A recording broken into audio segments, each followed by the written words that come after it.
Thank you, everybody, for being here. I'm Sumeet Bhatia. I'm a medical oncologist and the director of Community Health Network MD Anderson Cancer Center in Indianapolis. My interest is leukemias. I'm going to present today. I planned a presentation on hematological disorders, but after I started putting my slides together, I just limited this to acute myeloid leukemia. Uh, Most people think about diagnostics to treatment. Today, I'm going to take a different take on it and try to tell you how the treatment in acute myeloid leukemia has changed and how critical or more critical the lab has become, ever so than even before. Um, I remember in my training days at KM, we used to look at aspirates, flow, cytogenetics, next generation sequencing didn't even exist. Uh, we in the United States have the same issues in most centers, except in the larger academic centers where hematology, hematopathology, clinicians live in silos. But as anybody who's familiar with the new WHO classifications and advances in therapies will appreciate that without a clinical history, review of a peripheral smear, aspirate, bone marrow, flow cytometry, cytogenetics, and next generation sequencing, you can misdiagnosis. And as a matter of fact, make a huge difference. You do a huge disservice to patients. The evolving categories of clonal cytopenias of unknown significance also led up adding weight to the whole idea that aspirates, biopsies, morphologies may no longer be adequate. And you can have hematological disorders uh, with real implications that need to be identified. So I will just focus on acute myeloid leukemia and try to drive home the point uh, on how pathology drives everything, and in the world of diagnostics and treatment, the emerging technologies of minimal residual disease, uh, how important it is for clinicians to play in the same sandbox as pathologists. So without further ado, let me share my screen. Uh,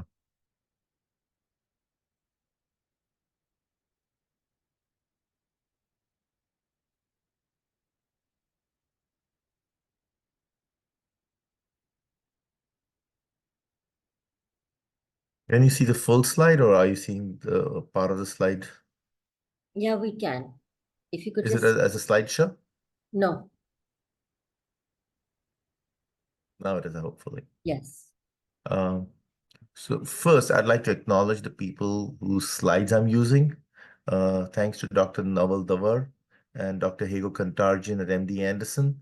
Naval was kind enough to give me his slides from when he presented in January in Mumbai. So maybe some of you may have heard them. Harry Erba is the Director of Leukemia Services at Duke University. Uh, his slides were obtained through a hematology conference through Dr. Bire. It's Indie Hematology Review, which we host every year in Indianapolis. So let me just initially uh, uh, talk to you about how therapies have changed.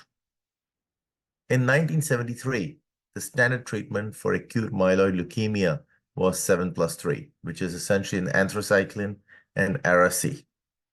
The 5-year survival in 1975 for acute myeloid leukemia was 6.3%. 1977, stem cell transplant was introduced in Seattle. Again, barely a budge in uh, outcome, 6.8% survival. And we are talking about major academic centers in the United States at this point. In 1995, we suddenly have a breakthrough in which Kunal referred to about the identification of acute promyelocytic leukemia. ATRA was discovered. It is treated in the treatment of acute promyelocytic leukemia. It is a true medical emergency and uh, very rewarding because as we speak in 2024, no patient with acute promyelocytic leukemia should die. The cure rate is more than 90%, and especially with chemo-free regimens, with the use of ATRA, arsenic, and appropriate risk stratification. Uh, a, a patient with acute promyelocytic leukemia needs to be identified quickly and treated. And most of the deaths actually happen in the first 4 weeks and are most likely related to delayed in diagnosis rather than being refractory. So, cannot stress how important it is that when you have a disorder with a 90% cure rate, should not be missed. And honestly, after 2 years, most of these people are not going to relapse if they've been treated appropriately.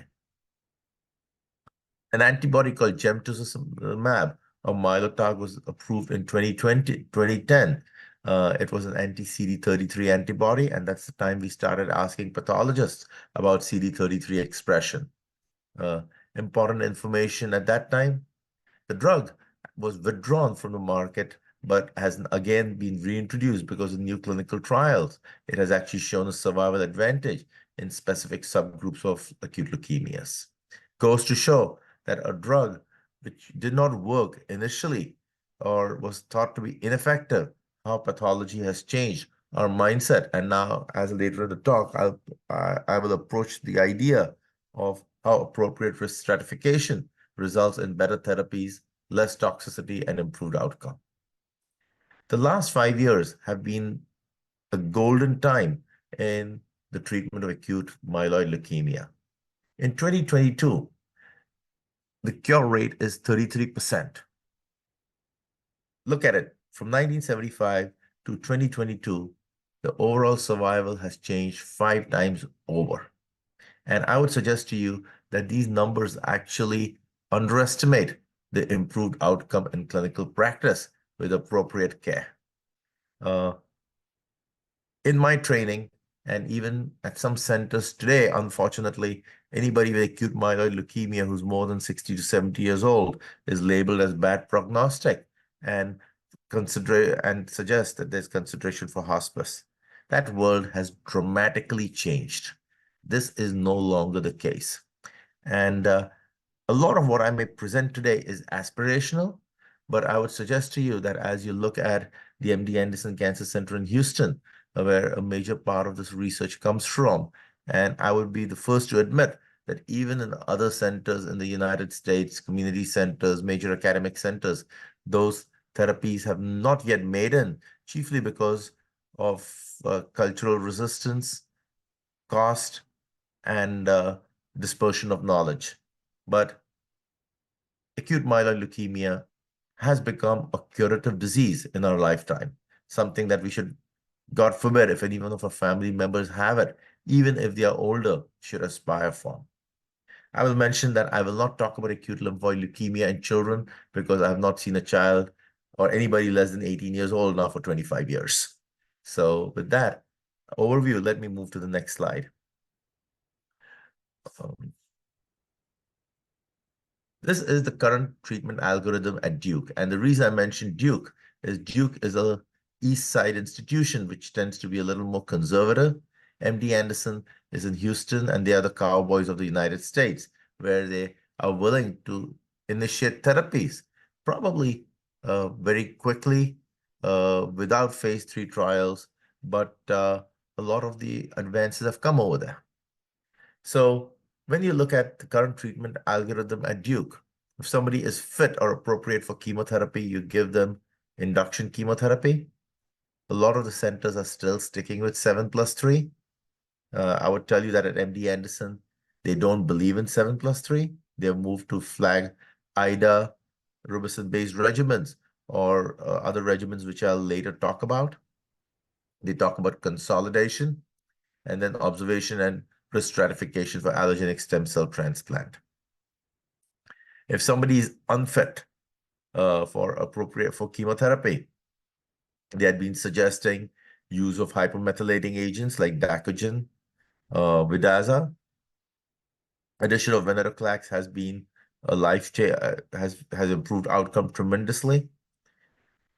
Ara-C has been used in combination with venetoclax, where Ara-C has been used in combination with glastrechip, though I would tell you that my experience with it has been terrible and I almost never use it in my practice anymore. Gemtuzumab is added in appropriate patients. And the last bunch of inhibitors, which we'll refer to where pathology becomes so important and the identification is key, has improved outcome earlier in second and third line treatments and are now increasingly being incorporated upfront. So this would be a more detailed paradigm on how to approach it. Look at patient characteristics, which are age, performance status, exposure to chemotherapy. Look at the acute myeloid leukemia characteristics, which is morphology, immunophenotype, cytogenetics, and molecular NGS. In 2024, you cannot treat an acute myeloid leukemia without having all that information. So this whole idea that that one can have fractionated care or dispersed is completely outdated in today. You cannot be treating people with acute myeloid leukemia without having that information for ideal outcome. Um, Now, the question oftentimes which comes in is how quickly is it available? And that's where clinicians and pathologists have to work in tandem to make sure that they can start treating people, debulk people, initiate therapies in a way that people, while they're waiting for next generation sequencing, cytogenetics, and flow, are not left untreated. But that is where geography is so important in terms of determining treatment. Patients who are eligible for intensive therapy, we need to know whether they have an inversion 16 or a core binding factor acute myeloid leukemia. The reason is because those are the patients who benefit from gemtuzumab. Sorry, I just will have to go back. I don't know how. Just a second. I apologize. The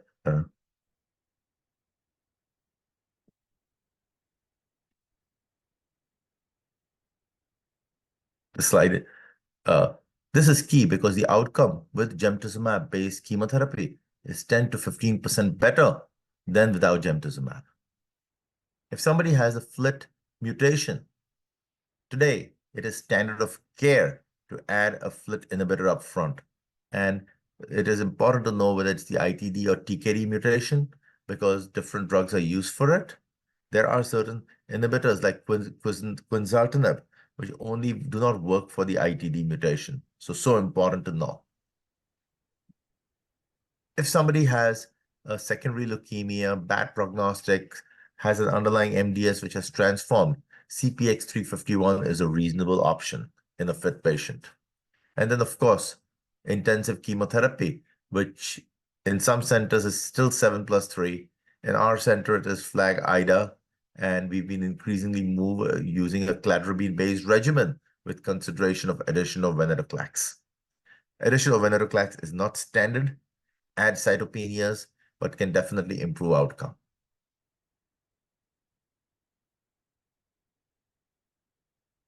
Uh, the Sorry about that. Uh, uh, we also know that in people who have intermediate risk cytogenetics, Mylotarg may not be helpful, but some people may consider it. Today, in people who have an IDH1 and IDH2 mutation, I apologize, this thing seems to be has decided that it's going to advance on its own very quickly. Is not standard. People who are ineligible for intensive chemotherapy is actually where a major advance have been made. That is where we've seen the recent advances. People who were not treatable have become treatable. So if they're not eligible for intensive chemotherapy, honestly, in many ways, it's easy. Use an HMA with venetoclax. And the treatment-related mortality is low. Patients do well. And as I'll show later, the 3-year survival is almost 40%, which was unheard of before.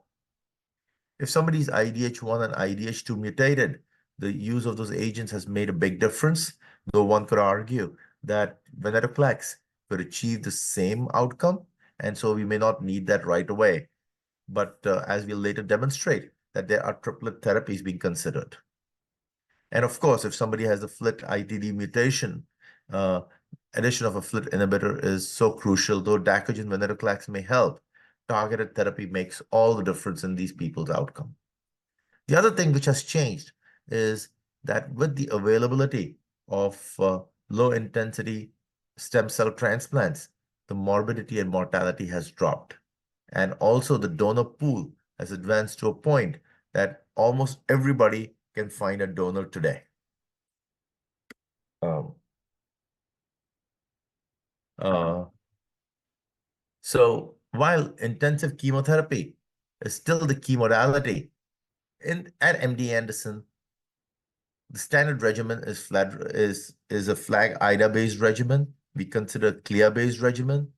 Venetoclax is being added in a lot of people, followed by consolidation.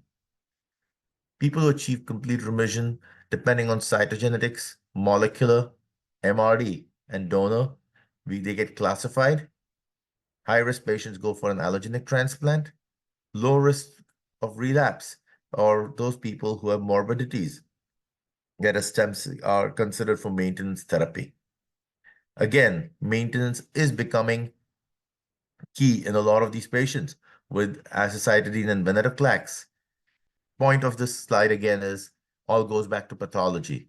Without molecular testing, minimal residual disease, quick identification, our outcomes will not be good, and but application of all these modalities needs help from pathology.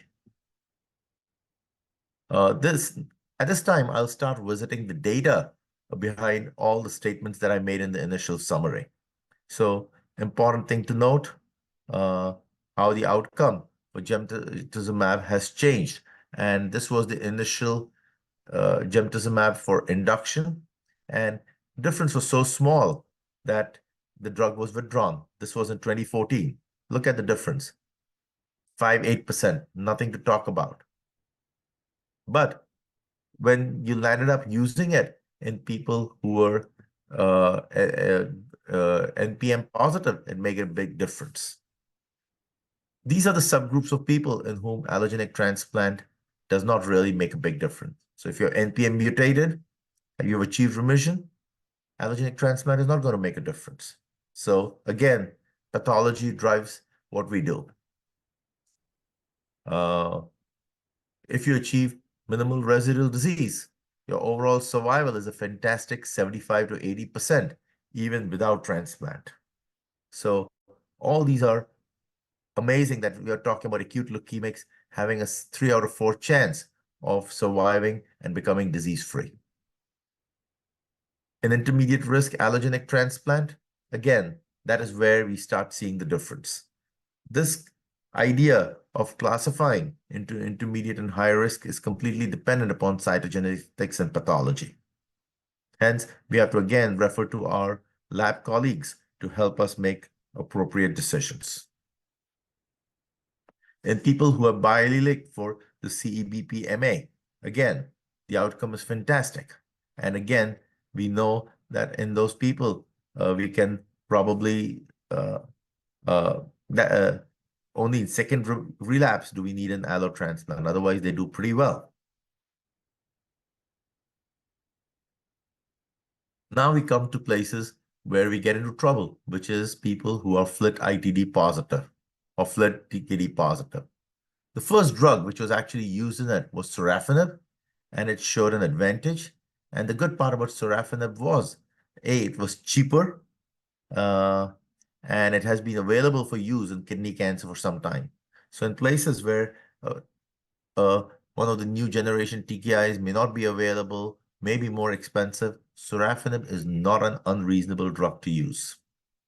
All these slides go on to illustrate that FLT-ITD inhibition in people who are FLT positive. Important to make out the difference between whether they're ITD or TKD positive so that you can choose an appropriate drug.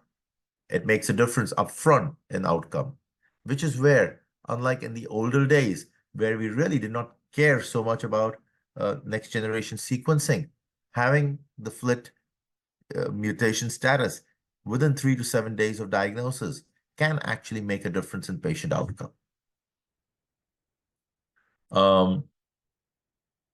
Somebody achieves complete remission, the Quasar study fundamentally, which showed that after people underwent treatment and they were randomized to CC486,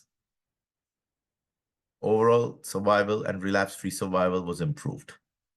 So this brings in the whole concept of maintenance after people have achieved remission, which was something which was there in the pediatric groups, but except in APML, may need to be visited in other groups. The patients who are most favorably impacted by this were with the NPM1 mutation. So again, not everybody needs therapy, but if you have your molecular, uh, uh, if you know your NGS, you can actually make a difference in what is going to happen, and you can truncate or give prolonged therapy in a meaningful way. I will skip this busy slide because it illustrates the same. And Shell study was mostly in order to document how the IDH inhibitors could be used in order to make a difference. So 200 patients, were randomized to using ivosidenib plus azacitidine, which is a hypomethylating agent, versus a hypomethylating agent. And the primary endpoint was event-free survival. This busy slide again shows that these were mostly older patients, so not young fit patients whom we were considering for a CLIA or a FLAG IDA or a 7+3 based regimen. Note that reporting the allele frequency has now become standard and is something we should be considering in our patients, because that does make a difference on how a clinician will look at a patient. Again, amazing difference. Median survival is 24 months instead of 8 months. And this would argue that in patients who once upon a time we still needed to go to hospice, when you talk about a median survival of 24 months, you have to remember that 30 to 40% of these people may be even alive at 5 years, which with a median presentation age group of in their 70s is a meaningful difference, even in an older patient. Um, if you do not know the IDH2 status and somebody is older, the VIALE study design, which randomized people to azacitidine along with venetoclax, was done 286 patients. So at this point, initially you had almost a 70% response rate. This curve shows overall survival. The reason it's a little disappointing is that when you get to 3 years, the survival is only 30%. So we had hoped for better results, but this provides impetus for us to tell us that our job is not done. Thanks to Dr. DiNardo for bringing this in and reporting it.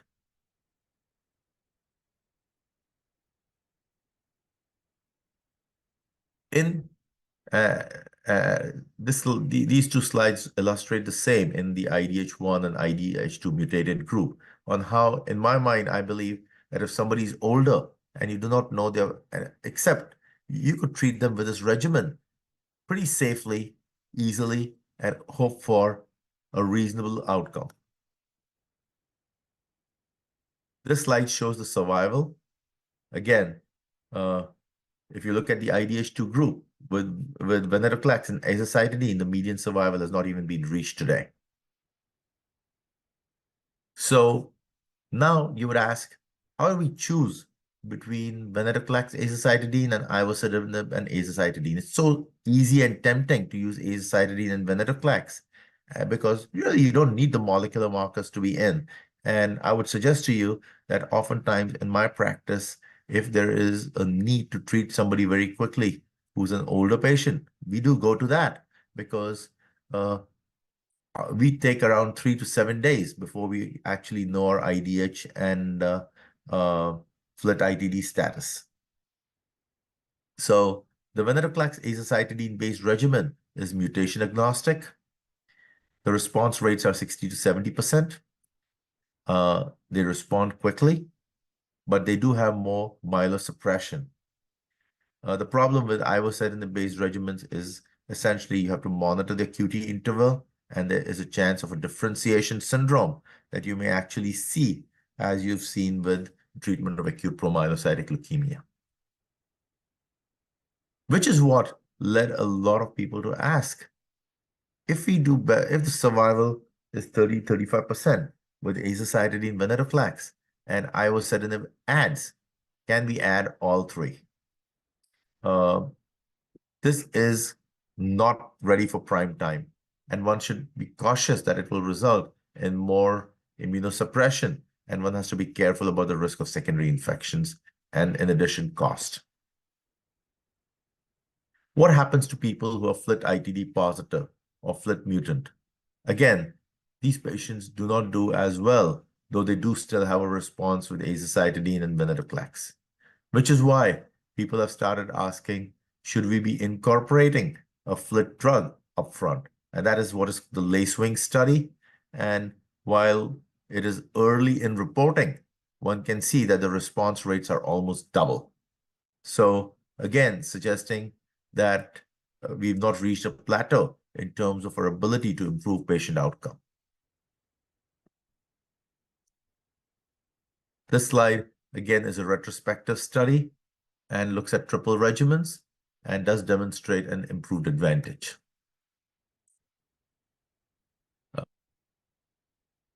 So again, I put in the slide to illustrate how we have the current acute myeloid leukemia algorithm in community centers and how we came to the MD Anderson algorithm. This is a slide from MD Anderson, probably a regimen which is used almost over there and in very few other places, which uses cladribine-based regimens with sorafenib in FLT-ITD patients. And fundamentally, they have shown that though in very selected groups, the 3-year overall survival is 70%. This is from Nitin Kadia over there. And this is amazing because once upon a time, the survival for FLT-ITD mutant patients was regarded as miserable, and everybody needed to go for a transplant. That, I wouldn't say that that paradigm is changing, but it's shifting. Again, quizartinib is another drug only for the patients who are TKD mutated, but again shows a difference in terms of remission rates and survival. Know that younger patients actually are the ones who get most of the benefit from quizartinib. So if you look at the graph on the right, the overall survival with quizartinib-based regimen at 5 years was almost 60%. Big question which has come up is, should we give maintenance to people post-transplant with a FLT-ITD-based regimen? There, MD Anderson and Duke is split. MD Anderson believes in maintenance for pretty much everybody, whether it is with sorafenib or gilteritinib, but it is not driven by phase 3 data. This is a slide from Harry Erba for a clinical trial that he did himself, and this is the basis for not giving quizartinib upfront in maintenance, because when they used quizartinib, they were not able to show a survival advantage, though which was statistically significant, though the curves show separation. The primary author, to the best of my knowledge, does not believe in doing it, but again, I would suggest that a lot of people are giving FLT-ITD maintenance, are giving maintenance after that. Key pathology help is needed in order to find out what MRD is, and that may be the reason for difference in outcomes.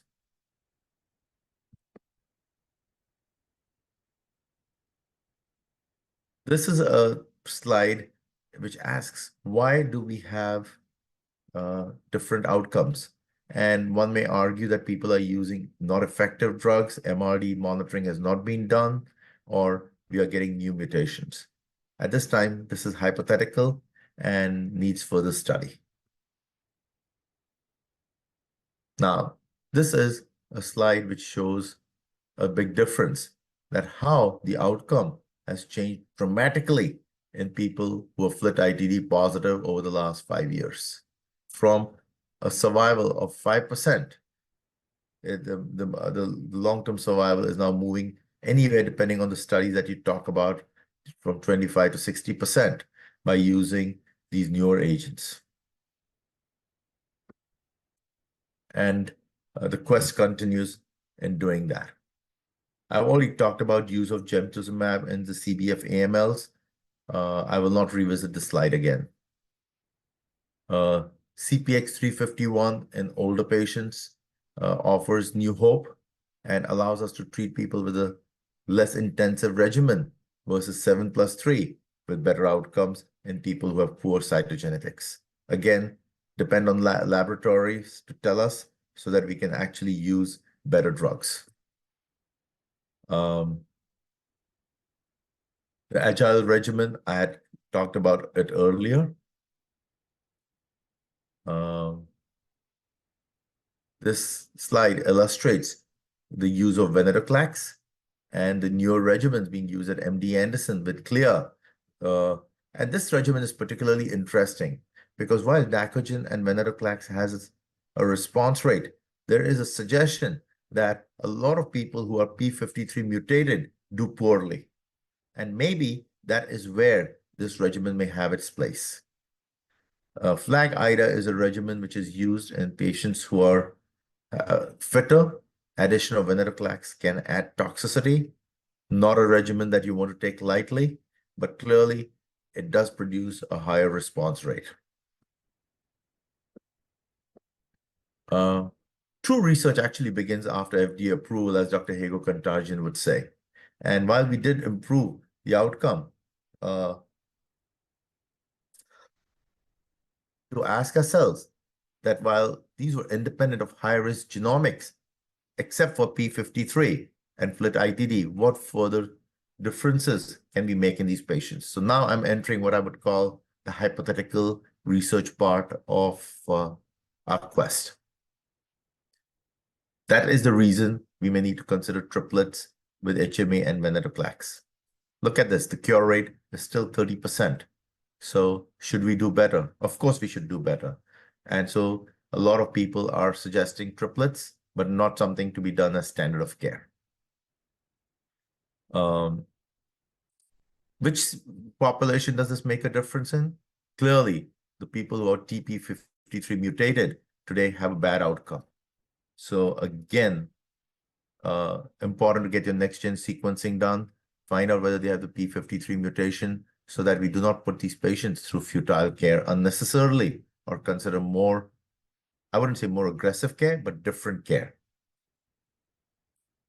HMA venetoclax is still reasonable to use as a backbone because of its low toxicity and the fact that it does work in majority of the patients who are p53 wild type and have other mutations, whether they are IDH or FLT-ITD mutated.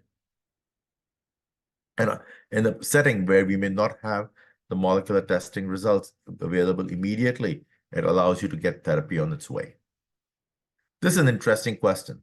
Have we been giving people too much venetoclax and causing cytopenias? And so can we accelerate down?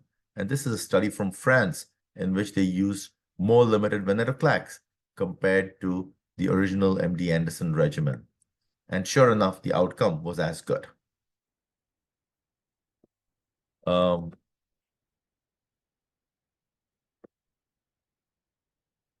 Triplet regimens with azacitidine, venetoclax, and gilteritinib are being tested. Not something to do at home, but if you start therapy with a hypomethylating agent and venetoclax and find that somebody has a FLT-ITD mutation, some people are using triplets with a much improved outcome. These are studies, the Viceroy study, and I put this up, but I won't go into the details so that if somebody wants to look them up, please look them up, the Viceroy study for optimization of use of azacitidine, venetoclax, and gilteritinib. Should we combine or sequence? In the interest of time, the lab data suggests that combination is probably better than sequencing. And when I say that, I think I can skip over these slides quickly. I'm going to rush them so that we don't run out of time for questions. TP53 AML, again, that is the point. These are the patients who are still doing poorly, and then we have not made a difference. People have tried to use drugs like the anti-CD47 antibody, the anti-apoptotic agent from Apria. Unfortunately, all those clinical trials have failed. So today, that is a huge area of unmet need in our patient population.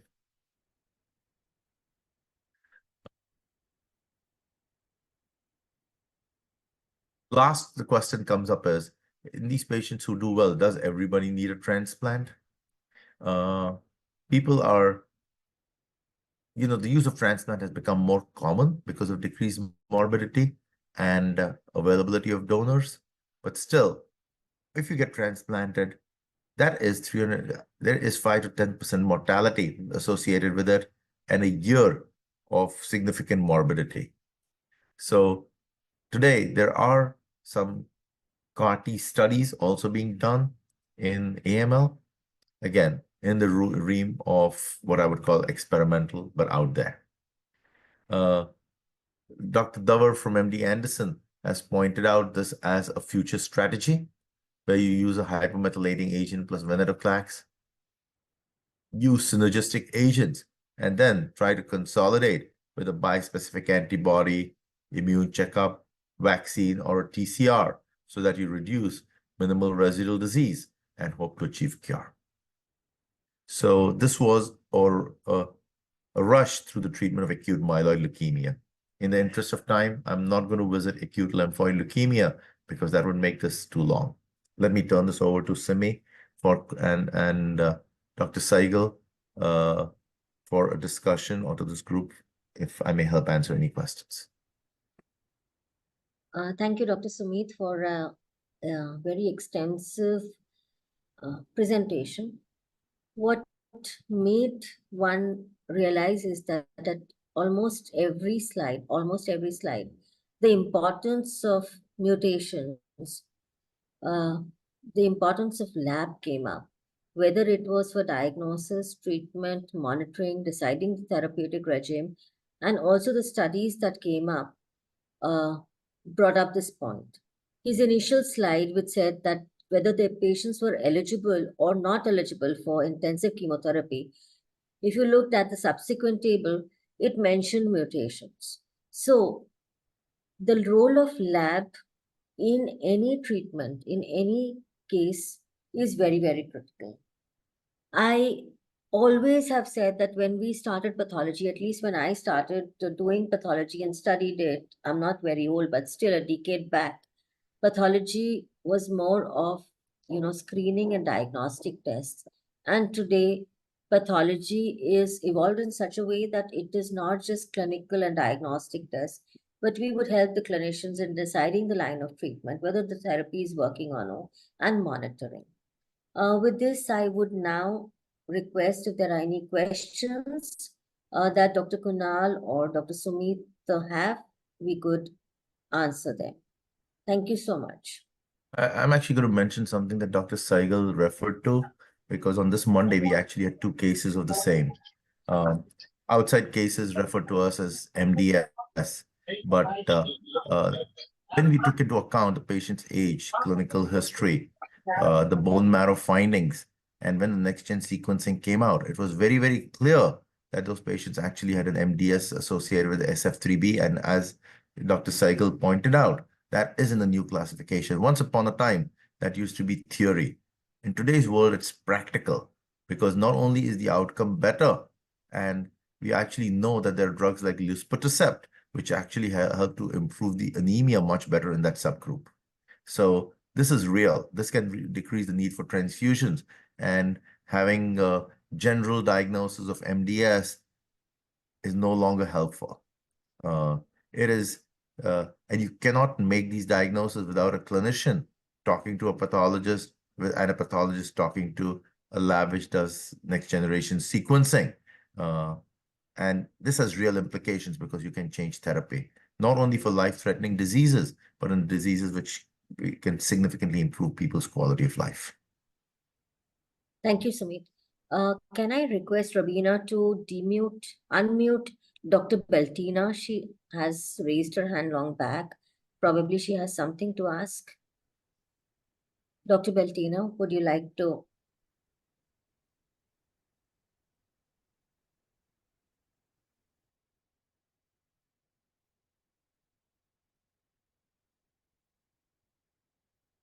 Dr. Vinci?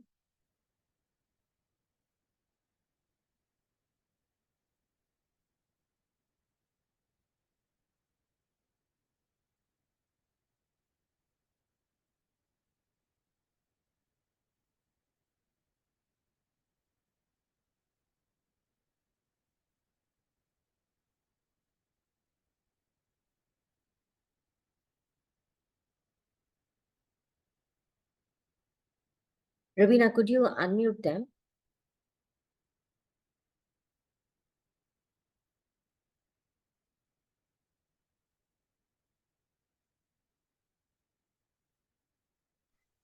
Ma'am, yes, ma'am. Could you unmute the three Yes. participants? They've raised their hands and they have some questions. Dr. Yes, Twinkle, ma'am. Vinci, Yes. and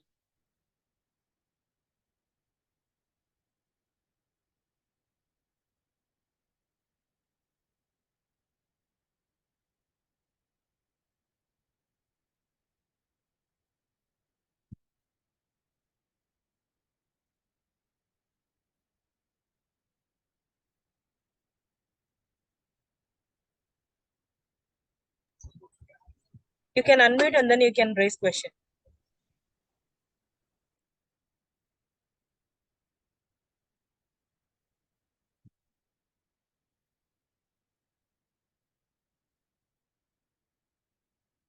Mr. Bilal Shah, you can unmute and then you can ask question, or you can put your question in the chat box.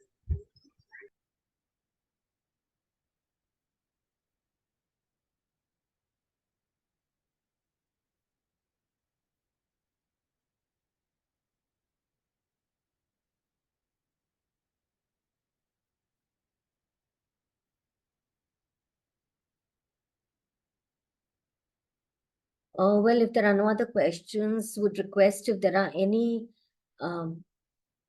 final things that Dr. Kunal or Dr. Sumeet would like to add.